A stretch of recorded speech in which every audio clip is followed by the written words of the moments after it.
Hi, Nini. Thank you for joining me today and for everything you've done to help our negotiating team today. As I'm sure you have heard, our members have never been through a collective bargaining process and are very interested in learning more. You bring a unique perspective as you have been a lead negotiator for numerous Ontario policing contracts.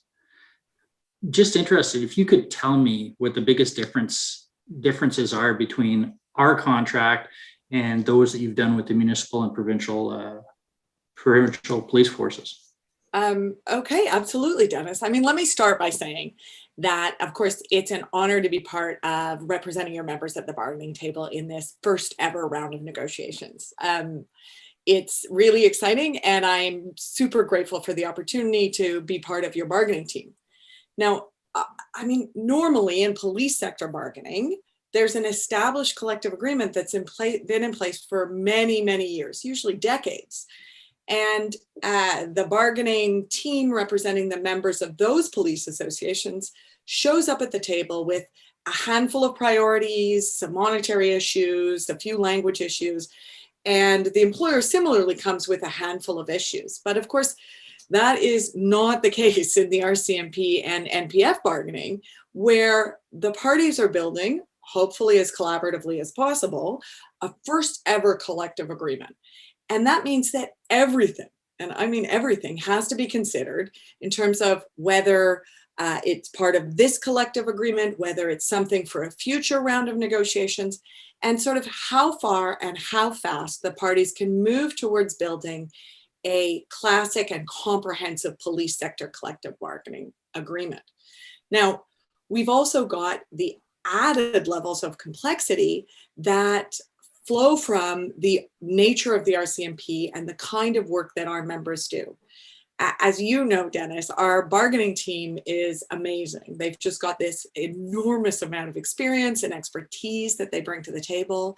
They come from all sorts of areas of policing that aren't necessarily reflected in other police services across Ontario, for example. So we've got directors who represent members' interests from coast to coast, from large city centers to small, rural, and of course, even isolated posts.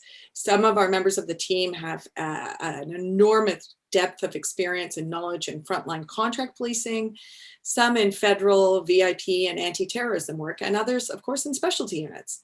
And because we have this long relationship with the RCMP where there wasn't a collective agreement, we have this incredibly broad range of existing policies and procedures that are essentially embedded inside the RCMP, and many of which need to be addressed in the collective bargaining forum to be altered or enhanced or adapted or addressed in some way or another as part of the collective bargaining process.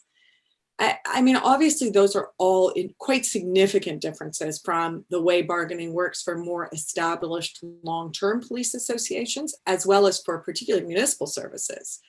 I mean, at the end of the day, I guess I'd say that the sheer magnitude and scope of responsibilities that your members face daily is just so large and so variable that it's not an easy sort of transmission from one model to another. And so that makes the bargaining process really complex.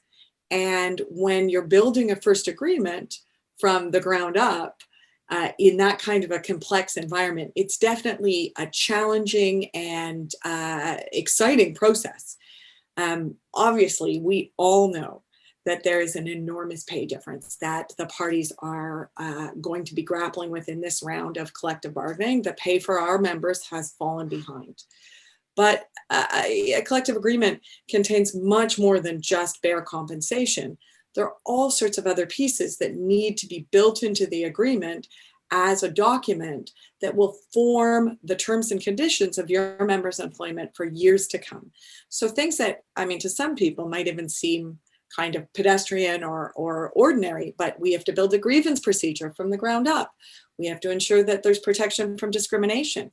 We have to find ways to put limits on management's discretion so that our members can work in a working environment that is one that we can all be proud of.